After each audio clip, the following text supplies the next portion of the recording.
Hello দোকানি, how are you? কেমন আছো তুমি? বাবারে, এটা কে বটে রে? আচ্ছা, তুমি এই দুদিন আগে এই দিক দিয়ে কেল্লি করে চা বিক্রি করতে যাচ্ছিলে না? তোমার তো হাব ভাব পুরো চেঞ্জ হয়ে গেছে, কি ব্যাপার? হেই, তুমি কাকে দেখতে কাকে দেখেছো? আমি জীবনে কোনোদিন চায়ের ধারে কাছে যাইনি, তুমি আমাকে চা বিক্রি করতে দেখে নিছো? আজব কথা বলছো তো। আরে ওসব বাদ দাও, আমাকে এক প্যাকেট সিগারেট দাও তো, গোল্ড ফ্লেক। আচ্ছা, তুমি এই দুদিন আগেই তো এই 5 টাকা 10 টাকা চা, 5 টাকা 10 টাকা চা করতে করতে যাচ্ছিলে, গলাটা ঠিক একই মিলে যাচ্ছে। আচ্ছা, তোমার কি লটাই ফটাই লেগেছে নাকি বলো তো? হাব ভাব পুরো চেঞ্জ হয়ে গেছে। আরে বেশ মুশকিল তো, তুমি সেই তখন থেকে চাইওয়ালা চাইওয়ালা করে যাচ্ছ আমাকে। আরে চা কি জিনিস আমি সেইটাই জানি না। আমি কফি খাই, কফি, চায়ের ধারে কাছে আমি কোনোদিন যাইনি। তোমার কোথাও ভুল হচ্ছে, আমি সব চাটার বিষয়ে কিচ্ছুই জানি না।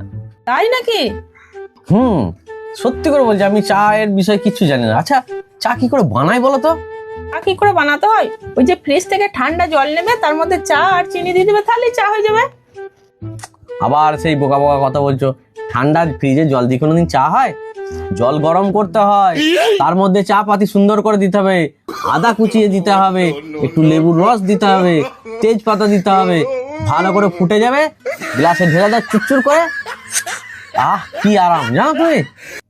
এই তো দেখেছো, একবারে ওকাতে চলে এসছো।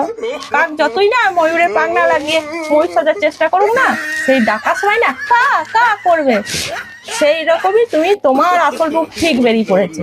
সেই চা কি করে বানাতে হয় তুমিই বলে ফেললে, দেখলে?